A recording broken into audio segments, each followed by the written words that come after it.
조혜진의 빛의 호의 2017년 창비에서 나왔습니다. 그녀의 이야기는 아직 시작되지 않았지만 나는 이미 알고 있었다. 평소에는 장롱 뒤나 책상 서랍 속 아니면 빈병속처럼 잘 보이지 않는 곳에 얄팍하게 접혀있던 빈무더기가 셔터를 누르는 순간 일제히 퍼져나와 피사체를 감싸주는 그 짧은 순간에 대해서라면, 사진을 찍을 때마다 다른 세계를 잠시 다녀오는 것 같은 그 황홀함에 대해서라면 나는 이미 모든 것을 기억하고 있었다. 권은이 내가 알고 있는 그 이야기를 시작한다. 악기 상점의 쇼윈도우에 반사된 햇빛이 오직 그녀만을 비추고 있었다.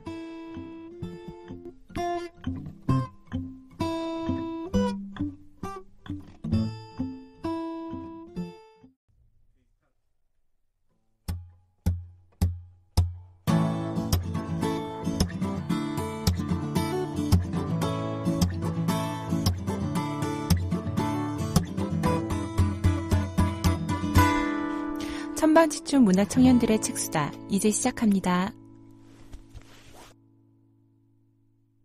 안녕하세요. 저희는 천방지축 문화청년들의 책수다. 천방지축입니다. 반갑습니다. 이렇게 속삭이지? 속삭일 수밖에 없죠. 너무 슬프니까요. 네. 죽는 건 아니잖아. 좀 제가 비슷하긴 한데. 제가 자꾸 마이크 키우는데 제가 군대를 가게 됐습니다. 드디어. 네. 빛의 호의가 있기를 바랄게요. 네. 그 어둠 속을 잘 견뎌낼 수 있기를. 네. 우리가 호의해줄게요. 자, 얘기가 나온 김에 오늘 할 작품, 누구의 작품인가요?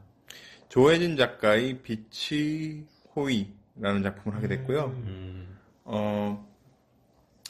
이분의 이력을 간단하게 얘기를 하면 상을 또 많이 탄 분이에요. 2004년 문예중앙 신인문학상으로 등단, 2013년 신동영 문학상, 2016년 이효성 문학상, 그리고 2017년 통영문학상 등을 탔고 2019년에 대산문학상까지 수상하신 분입니다. 좀 더 여담으로 덧붙이자면 신영철 씨라는 유명한 문학평론가께서는 조혜진의 소설집을 읽고 이야기를 짓고 문장을 쓰는 일이 때로는 슬픈 일이란 걸 알게 되었다고 서평을 남긴 적이 있습니다. 극찬을 하셨네요. 그렇죠. 이분이. 부럽다. 어쨌든 이 책의 제목 빛의 호의인데 일단 들어가기 전에 앞서 이번에 테마는 작은 선행입니다. 식감과 유신하는 뭐 작은 선행 같은 거 해본 적 있어요? 저는 살면서 지금까지 착한 일을 해본 적이 없는 것 같아요. 갑자기? 선행? 생각나는 게 없는데요. 아 진짜요? 네. 유신하는? 저 같은 경우는 책방지축에 참가한 게 여기까지 맞죠. 그걸 선행이라고 생각하더니 이 자식이. 네. 사실 방송 참가할 때 어떤 말이 듣지 못했거든요, 사실. 이렇게 군대 가기 전까지 뭐 이렇게 뽑아 먹을 줄 몰랐다. 그건 아니고 이제 방송 참가하기 전에 뭔가 그것만 들었어요. 책 가지고 방송하는 데다 그것만 들어가지고. 틀린 말을 안 했네. 그쵸. 이렇게 뻔뻔한. 알겠습니다. 저는 그런 일이 있었어요. 제가 이제 대학 시절 때 당시 이과생이었는데 제가 좋아하는 교수님이 늘 오래된 칠판으로 이제 분필로 수업을 하셨어요. 근데 하면은 분필가루가 잔뜩 쌓여 있어요. 이게 대학교에서는 아시다시피 뭐 고등학교 때처럼 청소당반이 있는 게 아니라서 아무도 청소를 안 해요. 그래서 그분 수업이 끝나고 나면 팔에 막 분필가루 잔뜩 묻어 있는 거예요. 그래서 그분 수업 전에 제가 늘 깨끗하게 칠판 청소를 했었어요. 되게 좋아하는 교수님이고 질도 높은 수업이라고 생각을 해가지고. 근데 이걸 이제 말없이 그냥 했었는데 한 번 걸린 거예요. 그럼 바로 사과드려야죠. 그 분필가루가 좋아서 맨날 오늘도 뿌듯하다 냄새 맡으면서 가셨는데 제가 치워버렸으니 내가 이렇게 수업을 열심히 했어. 집에서 자랑도 하는 건데 이거 별거 아니지 뭐 하면서 그걸 뺏어가셨네. 뺏었죠. 어쨌든 교수님이 나중에 이제 우연히 제가 청소하는 모습을 보신 거예요. 그때 이후로 교수님과 굉장히 많이 친해졌는데 그렇게 제 멘토가 되셨어요. 그분이 시 비평가이신 분이셨는데 문학 관련된 수업을 하셨던 분이죠. 나중에 그분께서 이때 일을 해상하시면서 저에게 이제 주신 작품이 빛의 호의예요. 그 책을 받았어요. 예. 간단 줄거리를 좀 설명을 할게요. 네. 주인공은 입국 심사대를 지나가면서 한 일을 떠올립니다. 권은이라는 여성 사진 작가를 만난 일이었죠. 인터뷰로 만난 그녀를 만난 날에는 눈이 내리고 있었고 환한 조명이 그녀만을 비추고 있었습니다. 그녀는 그와 만나면서 간간히 알 수 없는 말을 했습니다. 그녀와의 만남이 잊혀질 무렵 그는 대형마트의 아동 코너에서 스노볼을 발견하고 그녀가 말했던 태엽이 멈추면 멜로디가 끝나고 눈도 그치는 곳이 스노볼이라는 것을 깨닫고 그녀와의 일을 떠올리게 됩니다. 그는 그녀와의 만남을 갖게 되고 그녀에게서 사람들이라는 작품에 대해서 이야기를 듣게 됩니다. 그리고 권은이 한 여성에게 편지를 쓰고 있고 그에 관한 편지를 쓰고 있다는 말을 내뱉습니다. 그리고 헤어질 때 알 수 없는 말을 중얼거립니다. 카메라. 그녀는 과연 그에게 무슨 말을 하려고 했던 것일까요? 그리고 또 그에게 무슨 편지를 쓴 것일까요? 책 제목이 빛의 호의예요. 무슨 뜻이라고 생각이 드세요? 일단 빛은 누구나 다 똑같이 생각하시겠죠? 카메라에 그 비유가 나오잖아요. 카메라 찍을 때 감싸는 빛이 있다. 네. 그럼 호의를 보통 언제 쓰는 단어인지 생각을 하면서 이야기를 해보면 될 것 같은데요. 먼저 유신아 군부터. 누군가에게 보호를 받는다는 느낌을 받을 때 보통 그런 표현을 쓰죠. 그쵸. 마치 그 유효한 카드 보면 빛의 봉인검이라고. 와, 이게 나올 줄 몰랐는데. 그게 빛의 호의랑 이미지가 똑같지 않나요? 그런 느낌이 있어요. 그쵸. 저도 호의라고 하면 보통 이제 호의병 아니면은 그 가드 뭐라고 하더라? 그 경호하는 사람들로부터 가드. 호의받다 할 때 쓰잖아요. 그래서 빛으로 호의받다는 느낌? 약간 제가 느껴지는 건 약간 신의 손길 같은? 근데 호위라는 단어를 선택한 이유가 있을 것 같아요. 보호라는 단어도 있고 뭔가 많잖아요. 호의라는 단어랑 되게 닮아 있잖아요, 형태가. 주인공이 선물해준 카메라가 호의인 거죠, 어떻게 그쵸. 보면. 그래서 보통 처음에 딱 이 얘기 그러니까 줄거리만 듣고 이 제목을 들으면 그래서 호의라고 라고 착각할 만도 해요. 근데 이 제목 참 잘 지었다는 생각을 하는데 저는 사실 왜 그러냐면은 이 소설에부터 보면 아까 유신아가 얘기했듯이 카메라에 대한 얘기가 나오는데 권은 작가가 어렸을 적 가난했을 때 주인공 반장이 팔아서 밥이라도 먹으라고 카메라를 줘요. 그리고 권은 그것을 팔지 않고 도구로 사용하죠. 결국 그 카메라를 준 작은 선행이 권은을 구원해요. 정작 주인공은 그 사건조차 기억을 잘 못하는데 말이죠. 저는 이런 빛의 호의가 이런 작은 선행들이 사람을 구하는 데까지 도와주는 신의 손길 같다는 생각을 좀 합니다. 그래서 좀 생각해보면요. 다시 제 이야기로 좀 돌아와 볼게요. 저는 이 작품을 읽고 좀 한참 동안 생각을 했어요. 왜 교수님이 나에게 이 작품을 주셨을까? 그분을 만날 때마다 늘 숙제를 주시는 느낌이 있어요. 이게 진짜로 숙제 준다는 것라기보다 뭔가 하나를 생각해보라고. 그리고 가끔은 시집도 주시고, 뭐 소설도 주시고, 다른 것도 추천해 주시고, 한번 그리고 나서 이야기를 나눠보자라고 하실 때가 왕왕 있는데, 이게 첫 숙제였던 걸로 기억을 해요. 또 구하면서 알아? 그런 건 아니고, 한번 읽어봐라. 라고 얘기하시면서 선물로 주셨는데, 어쩌면 내 작은 행동이 이분께는 이 정도로 크게 다가왔다는 뜻이 아니었을까? 라는 생각도 할 때가 있어요. 왜냐면 딱 시기가 그거 걸리고 나서 이렇게 주신 것도 있고. 근데 저도 그분께 감사를 표할 일이 있어요. 제가 그분 수업을 교양 수업으로 들었는데 문학이란 무엇인가라는 수업이었어요. 당시 저는 이제 공대생이었어요. 근데 도저히 전공 수업을 들을 수 없는 상태였어요. 여러 가지 사정 때문에. 대신 하고 싶은 교양 과목을 들었는데, 그때 생각이 나요. 그 교수님이 수업 중에 다른 전공과에 나이 많은 이제 그 학년들은 자기 메이저 공부에 열심히 해야지 왜 이걸 듣고 있냐. 그냥 저를 딱 집어서 얘기하신 건 아니지만은 제가 해당되는 얘기였죠. 한참 고민을 하다가 이제 상담을 받으러 갔어요. 얘기를 해야겠다 해가지고 얘기를 했는데 저를 결국 이해해 주셨고, 그리고 그 다음부터 있는 문학의 길을 열어주신 거죠, 그분이. 그래서 그분께는 한 학생이 그냥 상담이었겠지만 저에게는 되게 큰 사건이었어요. 믿음직한 멘토가 생겼던 거죠. 그래서 어쩌면 서로가 서로에게 빛의 호의가 된 게 아닌가라는 생각도 합니다. 이건 좀 잘 생각해 봐야 되는 게, 네. 형이 그 칠판정수란 건 아무것도 아니었고, 이분 해준 상담이 호의가 아니었을까. 서로가 서로에게가 아니라 사실은 한쪽만 착각하고 있는 거지. 칠판 청소한 것도 굉장히 큰일이었어. 그냥 시기상 그런 생각을 했었는데 식강 말이 맞을 수 있어요. 농담입니다.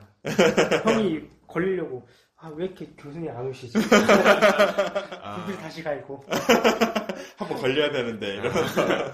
근데 괜히 이 이야기를 들으니까 그런 생각도 드네요. 빛의 호의라고 하면은 뭔가 빛이 주위를 잇는 거니까 뭔가 반짝반짝 이런 느낌이 있잖아요. 작품 속에서도 그 고는 여성 작가가, 사진 작가가 이렇게 빛을 받고 있었고, 그래서 이런 호의가 그 사람을 빛나게 한다, 약간 그런 느낌도 있는 것 같아요. 그렇게 얘기를 들으니까 거북왕 형 등 뒤에서 빛이 느껴지지 않나요? 죽을 때가 다 돼서 후광이 생기는 거야. 이래서 좋은 얘기를 해도 않으니까 말을 아끼게 됩니다. 예. 근데 여기서 이제 작은 선행이라고 했잖아요. 네. 근데 이 작품 안에서 카메라를 건네주는 그 작은 선행이 이 작품 안에 있는 또 다른 작품으로 비유가 되는데, 네. 그거에 대해서 한번 얘기를 해봐야 될 것 같아요. 맞아요. 네. 그 세계대전 일어나기 전에 그 알마라는 이제 바이올린 연주자가 있었는데 유대인이었어요. 근데 이제 세계대전이 일어나기 전에 유대인 박해도 일어나고 이러니까 오케스트라 지휘에서 잘리고 이제 잡혀가야 될 상황이 왔습니다. 그 상황에서 이제 그녀의 연인이었던 장이라는 사람이 있는데, 호른 연주자였는데 이렇게 은인처를 마련해주고 이제 음식을 제공해줬어요. 그 알마는 이제 그 밑에서 어두운 데서 빛도 없는 공간에서 바이올린을 키고 싶고 해서 장이 작곡해준 연주를 이렇게 직접 진짜로 연주하지는 못하고 이제 활에 이제 선에 닿지 않게 연주를 하면서 이렇게 그 힘든 날이 이제 나에게는 빛이었다 이러면서 진행하게 됩니다. 그리고 그녀가 미국으로 넘어간 뒤에 그녀가 사실은 임신하고 있다는 사실을 알게 되는데, 이제 나중에 나오는 그녀의 아내 노만이라는 유대인 의사가 있는데, 그 사람이 어머니의 일생을 보면서 세상에서 가장 위대한 일은 사람을 살리는 일이라는 걸 깨닫고, 이제 그 사람도 이제 은퇴를 하고 나서 모든 돈을 다 털어서 구호품을 전달하러 가는 와중의 이야기가 있습니다. 그쵸. 그러니까 이 주인공이 권은이라는 아이에게 카메라를 건네줬던 그 작은 선행이 이 사람에게는 마치 홀로코스트를 견디게 해준 장의 선행과 견주어지는 거죠. 그렇죠. 참 이런 구성들이나 이게 조혜진 작가의 솜씨를 좀 볼 수 있는 부분이라고 생각이 들어요.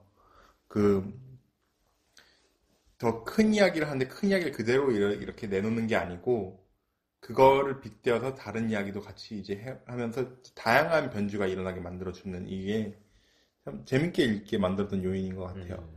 그쵸. 세련된 방식을 사용하는 것 같아요. 네네네. 그러면은, 마무리하고 싶으신가요? 아니야. 마무리하고 싶다기보다는 진짜로 그 식강은 선행을 많이 할 것 같은데, 사실. 한 번도 저는 그런 것들을 선행이라고 생각해 본 적이 없어서. 아, 숨 쉬듯이 당연한. 그러니까 내가 선행을 해야지라고 해놓고 행동한 적이 음. 없어요. 마치 불을 보면은 일단 달려들고 나서 아이를 구하고 나서 생각이 들죠. 이런 것도 선행이라고 내 입으로 직접 얘기해야 되나 싶은 이제 그런 삶을 살았기 때문에. 자각 없이. 그럼 거부감형은 뭐가 되냐? 그래서 저는 제 입으로 제가 뭐 선행을 했다고 이런 거 얘기하기는 좀 부끄럽기도 하고 그런 것도 뭐 선행이라고 할 수 있나요? 정말로 제가 하는 일들이 작은 선행이고 이런 작품에 나오는 이런 것들이 진짜 선행이 되는 거죠. 사람 면맥이고 있어. 어쨌든 그러면은 추천하고 싶은 사람과 그 이유에 대해서 이야기하겠습니다. 그 공백은 좀 오케이. 먼저 군대를 가는 신하부부터. 사실은 힘든 사람한테 읽어주라고 하고 싶었는데 자기가 그냥 남에게 호의를 베풀었는데 그거를 계속 기억하고 있는 사람이 읽었으면 좋을 것 같아요.